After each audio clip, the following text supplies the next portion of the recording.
बिस्मिल्लाहिर्रहमानिर्रहीम। अस्सलाम वालेकुम viewers, welcome to my channel cooking with Malika. उम्मीद है कि आप सब खैर आफियत से होंगे। अल्लाह ताला आपको हमेशा खुश रखे और आबाद रखे, आमीन सुम्मा आमीन। ऐसी भी बच्चियां हैं कि जो ज़्यादा मिकदार में खाना पकाना नहीं जानती, क्योंकि अमूमन घर में उतना ही खाना बनाया जाता है जितने मेंबर्स होते हैं, और बाज़ का मेहमान आ जाएं तो बहुत ही डिफ़िकल्टी पेश आती है, क्योंकि ज़्यादा मिकदार में खाना बनाना हो तो हैंडल करना मुश्किल होता है। तो स्पेशली सब लोगों के लिए कि जो बिगिनर्स हैं और जो नया नया खाना बनाना जानते हैं, या जिनके घर में मेहमान आने वाले हैं और ज़्यादा क्वांटिटी में किस तरह पकाया जाता है, ये रेसिपी मैं उनके नाम करूँगी। तो व्यूअर्स, इंशाल्लाह ऐसे पॉइंट्स आपसे शेयर करूँगी कि आपको ज़्यादा मिकदार में भी खाना पकाना बहुत मुश्किल नहीं लगेगा। बहुत ही आसानी के साथ, बहुत ही जल्दी और बहुत ही टेस्टफुल, बहुत मज़ेदार सा खाना आप बहुत ज़्यादा मिकदार में भी घर में रेडी कर पाएंगे। कोई भी टेंशन नहीं होगी। तो व्यूअर्स, ज़्यादा मिकदार में भी पका के इंशाल्लाह से आप घर वालों की दाद वसूल किए बिना नहीं रह पाएंगे।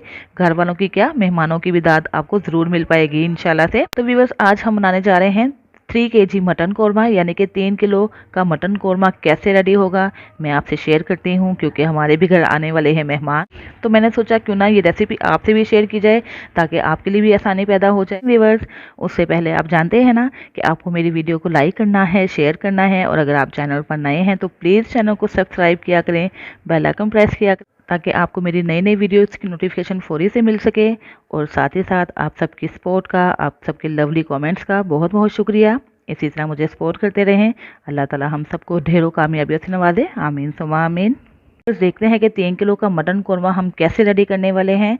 यहाँ पे मैंने ले लिया है मटन 3 किलो। तो व्यूअर्स, मटन को अच्छे तरीके से धो लिया है, इसको मैंने बास्केट में डाल दिया ताकि इसका सारा एक्स्ट्रा पानी रिड्यूस हो जाए। और व्यूअर्स, 3 किलो मटन बनाना कोई मुश्किल नहीं है। आपको 1 किलो का हिसाब रखना होगा। जैसे आप 1 किलो में इंग्रेडिएंट्स डालते हैं तो 2 किलो में डबल कर लेंगे, 3 किलो में आप 3 गुना कर लेंगे। या फिर 3 किलो मटन के लिहाज से मैंने ले लिया है तकरीबन 200 ग्राम के करीब फ्राइड अनियन। अगर आपके पास फ्राइड अनियन अवेलेबल नहीं है तो मैं आपको बताऊंगी कि आपको किस स्टेज पे आके अनियन को फ्राई करके सेपरेट कर लेना है। देखिए व्यूअर्स, यहाँ पे मेरे पास हैं 3 मीडियम साइज़ के अनियन, जिनको मैंने रफली चॉप्ड कर लिया है, और अब इसको मैंने ग्राइंड करना है, यानी कि इसका एक पेस्ट रेडी कर लेना है। तो व्यूअर्स, इसको पेस्ट इसलिए मैंने बनाना है ताकि इसकी ग्रेवी अच्छी सी बन सके। तो व्यूअर्स, यहाँ पे मेरे पास है खसखस। यहाँ पे मैंने 6 टीस्पून के करीब खसखस ले ली है।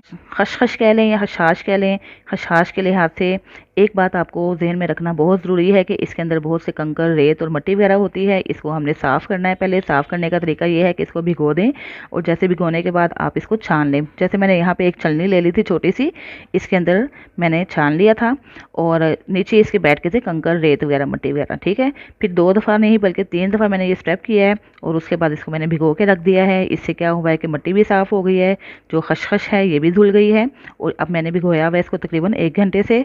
अब ये बिल्कुल सॉफ्ट भी हो चुकी है। तो व्यूअर्स, इसका भी हमने पेस्ट रेडी करना है ताकि ये बिल्कुल मुलायम सी फॉर्म में आ जाए, और इसको भी हम कौरमा में यूज़ करने वाले हैं। इसके अलावा क्या क्या इंग्रेडिएंट्स शामिल होंगे इंशाल्लाह मैं आपको स्टेप टू स्टेप गाइड करूंगी। तो चलिए सबसे पहले मटन को फ्राई करने चलते हैं। तो व्यूअर्स, ये देखिए मैंने देज का रख दिया फ्लेम के ऊपर, और इसके अंदर ऐड कर देते हैं 2 कप के करीब ऑयल। बिस्मिल्लाह, इसको थोड़ा सा गर्म होने देते हैं।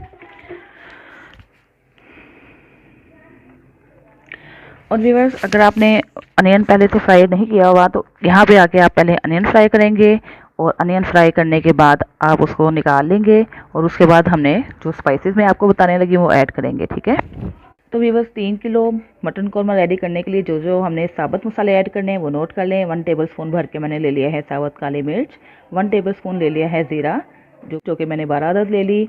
12 अदद ही मैंने ले लिए हैं लौंग। तो यहाँ पे व्यूअर्स मैंने 6 बे लीफ ले लिए। तो यहाँ पे व्यूअर्स 6 बड़ी इलायची ले लिए मैंने, 3 मैंने बादियान के फूल ले लिए हैं, और ये सारे हमने साबुत मसाले ऐड कर देने हैं ऑयल के अंदर। बिस्मिल्लाह, इसको 2 से 3 मिनट के लिए हम फ्राई कर लेते हैं ताकि इनका अच्छा सा फ्लेवर ऑयल के अंदर रिलीज हो जाए। व्यूअर्स, 2 से 3 मिनट गुजर चुके हैं, हमने इनको अच्छे तरीके से क्रिस्पी कर लिया। अब हम इसके अंदर ऐड कर देते हैं मटन। बिस्मिल्लाह,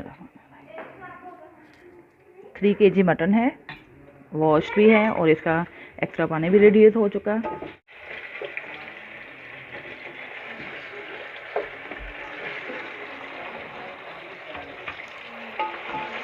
तो व्यूअर्स, इसको भी हम फ्राई कर लेते हैं उस वक्त तक जब तक कि इसका कलर चेंज नहीं हो जाता। तकरीबन 4 से 5 मिनट में इंशाल्लाह से ये फ्राई हो जाएगा। फ्लेम हमने रखा हुआ है मीडियम। तो देखिए व्यूअर्स, गोश्त को हमने फ्राई कर लिया। ये देखिए काफ़ी हद तक इसका कलर भी चेंज हो चुका हुआ है। मीडियम फ्लेम पे हमने तकरीबन 10 से 12 मिनट के लिए इसको फ्राई किया है। और टोटली इसका कलर चेंज हो चुका है। फ्राई करने का फ़ायदा ये होता है कि जो भी स्मेल होती है गोश्त की वो दूर हो जाती है और अच्छा सा फ्लेवर आ जाता है। यहाँ पे आके हम ऐड कर देते हैं 3 टेबलस्पून भर के लहसुन अदरक का पेस्ट। बिस्मिल्लाहिर्रहमानिर्रहीम। ये देखिए 1 2 एंड 3 और इसको मिक्स कर लेते हैं। इसको भी हम फ्राई कर लेते हैं तकरीबन 3 से 4 मिनट के लिए, ताकि इसकी भी रॉ स्मेल ख़त्म हो जाए और एक अच्छा सा फ्लेवर गोश्त के अंदर आ जाए। देखिए व्यूअर्स, लहसुन अदरक का पेस्ट डाल के भी मैंने इसको फ्राई कर लिया तकरीबन 5 मिनट के लिए, ताकि उसकी रॉ स्मेल ख़त्म हो जाए और उसकी खुशबू अच्छे तरीके से गोश्त के अंदर आ जाए। तो अब हम इसके अंदर ऐड करने वाले हैं स्पाइसेस। तो 3 kg के लिहाज से मैं आपको स्पाइसेस बता रही हूँ। यहाँ पे मेरे पास है 1 teaspoon red chili powder, 2 and 3 teaspoon भर के मैंने ले लिया है रेड चिली पाउडर। इसके अंदर मिक्स कर लेते हैं और अब इसके अंदर ऐड कर देते हैं 1/2 टीस्पून हल्दी पाउडर। बिस्मिल्लाह, मिक्स कर लेते हैं। फ्लेम अब मैंने स्लो कर दिया और अब हम इसके अंदर ऐड कर देते हैं सॉल्ट। तो अब हम इसके अंदर 3 टीस्पून के करीब ऐड कर देते हैं सॉल्ट, या सॉल्ट आप अपने टेस्ट के अकॉर्डिंग भी ऐड कर सकते हैं। चलिए अब हम इसको भून लेते हैं तकरीबन 5 मिनट के लिए। डाल दिए। अब हमने इसके अंदर ऐड कर देना है 3 मीडियम साइज अनियन, जिसको मैंने रफली चॉप कर लिया था। अब मैंने इसकी पेस्ट बना लिया, अब इसके अंदर ऐड कर देते हैं। और साथ ही ये मैंने आपको बताई थी खसखस यानी कि खसखस, इसकी भी मैंने पेस्ट बना ली है, इसको भी इसके अंदर ऐड कर देते हैं और सारी चीज़ों को मिक्स करने के बाद अच्छे तरीके से भून लेते हैं। तभी वो सारे मसाले और सारी जो चीज़ें हमने इसके अंदर ऐड किए हैं उसको हमने भूनना है तकरीबन 10 मिनट के लिए मीडियम फ्लेम पे। तो व्यूअर्स, जब तक इसकी भुनाई हो रही है हम एक और स्टेप करने जा रहे हैं। चलिए देखते हैं वो कौन सा स्टेप है। बस करना ये है कि हमने एक लेना है ब्लेंडर के अंदर हमने ऐड कर देना है फ्राइड अनियन। तो व्यूअर्स, फ्राइड अनियन को अगर तादाद के लिहाज से देखें तो ये 3 मीडियम साइज़ के अनियन है जिनको बारीक कट करके फ्राई कर लिया हुआ है। इसको हम ब्लेंडर के अंदर ऐड करेंगे। साथ ही यहाँ पे तकरीबन 4 से 5 हरी मिर्चें हैं। या हरी मिर्चें आप अपने टेस्ट के अकॉर्डिंग भी ऐड कर सकते हैं, जितना आपको तीखा पसंद है उतनी ही हरी मिर्चें ऐड कीजिएगा। इसको मैंने कट कर लिया है। तो ये देखिए व्यूअर्स, यहाँ पे दही है जिसको वज़न के लिहाज से देखा जाए तो तकरीबन 1 पाव बनती है, यानी कि 250 ग्राम। ये हम ब्लेंडर में ऐड कर देते हैं। बिस्मिल्लाह। और साथ ही हम इसके अंदर ऐड कर देते हैं फ्राइड अनियन और इसके अंदर ऐड कर देते हैं हरी मिर्चें। व्यूअर्स, ये देखिए इन सारी चीज़ों को हम अच्छे तरीके से ब्लेंड कर लेते हैं और एक अच्छा सा स्मूथ सा पेस्ट रेडी कर लेते हैं। व्यूअर्स, पेस्ट तो हो चुका है रेडी और अब हम देखते हैं गोश्त की क्या कंडीशन है। देखिए गोश्त भी अच्छे तरीके से भुन चुका है, ऑयल सेपरेट हो चुका है। इसको हमने तकरीबन 10 मिनट के लिए भून लिया, सारे मसाले भी अच्छे से भुन चुके हुए हैं। तो व्यूअर्स, अब यहाँ पे वक्त आया है पेस्ट ऐड करने का, जो हमने रेडी किया है दही, फ्राइड अनियन और सब्ज़ मिर्चों की। इसके अंदर ऐड कर देते हैं।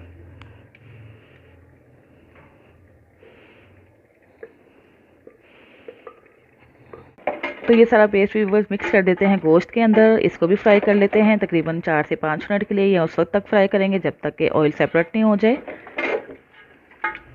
देखिए व्यूअर्स, मटन अच्छे तरीके से भुन चुका और ऑयल भी आप देख रहे हैं मुकम्मल तौर पे सेपरेट हो चुका हुआ है। बस बुनाई का काम हमारा हो चुका है मुकम्मल। तो व्यूअर्स, यहाँ पे थोड़ी सी मेहनत और एफर्ट करनी है, बाकी आगे सारा ही काम आसान है।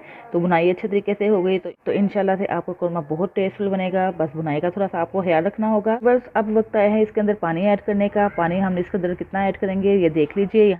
ये देखिए व्यूअर्स, यहाँ पे मेरे पास है एक मग जिसकी मेजरमेंट है 1/2 लीटर। तो यहाँ पे हम 1 लीटर वाटर ऐड करने वाले हैं। 1/2 लीटर मैंने ऐड कर दिया और 1/2 लीटर और ऐड कर देते हैं। बिस्मिल्लाह। ठीक है, और इसके बाद अब इसको थोड़ा सा मिक्स कर लेते हैं पानी के साथ गोश्त को। तो अब हम इसको जोश आने देते हैं। ये व्यूअर्स, गोश्त को जोश आ चुका है, बस अब हम इसको कवर करते हैं और इसको कुक कर लेते हैं। आइए व्यूअर्स, चेक कर लेते हैं क्या कंडीशन है कौरमा की। माशाल्लाह से बहुत ही कमाल का कौरमा रेडी हुआ है। जैसा कि आप इसकी लुक देख रहे हैं कितनी वंडरफुल सी लग रही है, बहुत यमी भी। बस अब कुछ स्पाइसेस हम और ऐड करने वाले हैं और कौरमा तकरीबन हमारा मुकम्मल हो चुका हुआ है। तो व्यूअर्स, यहाँ पे हम ऐड करने वाले हैं खुश्क धनिया पाउडर, तकरीबन 1.5 टीस्पून भर के ऐड कर देते हैं। और साथ ही 1.5 टीस्पून ही हम ऐड कर देते हैं भुना हुआ कुटा हुआ ज़ीरा।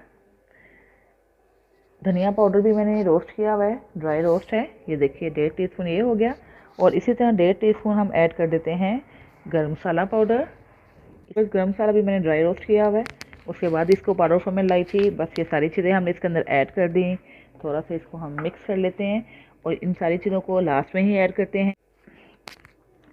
तो व्यूअर्स, इन सारे पाउडर्स को हम लास्ट में इसलिए ऐड करते हैं, एक तो सालन काला नहीं होता, अगर हम पहले ऐड कर देंगे सालन का कलर थोड़ा सा डल हो जाएगा, ब्लैक की तरफ चला जाएगा। और दूसरी बात ये कि इनका अच्छा सा फ्लेवर जो है सालन के अंदर आ जाता है, फ्रेश फ्लेवर इसका ज़्यादा अच्छा लगता है। तो बस अब हम इसको 1 मिनट के लिए कवर कर लेते हैं ताकि इनकी अच्छी सी खुशबू रिलीज हो जाए सालन के अंदर। तो इसके बाद मैं आपको इसकी फाइनल लुक दिखाती हूँ।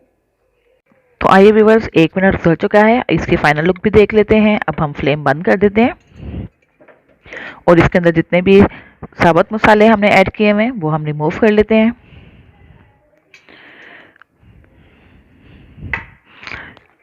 ये देखिए कितना कमाल का लग रहा है, कितना मज़ेदार भी। और यहाँ पे बे लीफ नज़र आ रहा है, इसको भी सेपरेट कर लेते हैं।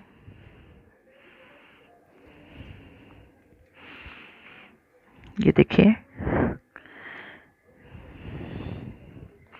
इनकी खुशबू तो अच्छे तरीके से रिलीज हो चुकी है सालन में। अब जब आप सर्व करेंगे तो ये सारे साबुत मसाले एक साइड पे कर लेंगे। देखिए व्यूअर्स, मज़ेदार सा कौरमा हो चुका है रेडी। इसको नान के साथ खाएं, चपाती के साथ खाएं या आप रोटी के साथ खाएं, जिसके साथ भी इंजॉय करना चाहते हैं वो भी इंजॉय करें, आपको बहुत लुत्फ आने वाला है। तो व्यूअर्स, देखा आपने कितनी जल्दी हमने 3 किलो मटन कौरमा रेडी कर लिया है, बगैर किसी परेशानी के, बगैर किसी हेजिटेशन के। तो जब भी आप बनाएं बस इसी तरीके से बनाएं और घर वालों की दाद वसूल करें। इस रेसिपी को आपने ज़रूर ट्राई करना है, मुझे फीडबैक भी देना है कि आपको मेरी रेसिपी कैसी लगी। इसके साथ ही इजाज़त चाहती हूँ, फिर हाजिर होंगी एक नई रेसिपी के साथ। अपना बहुत सा ख्याल रखिएगा, मुझे भी दुआओं में याद रखिएगा। अल्लाह हाफिज़।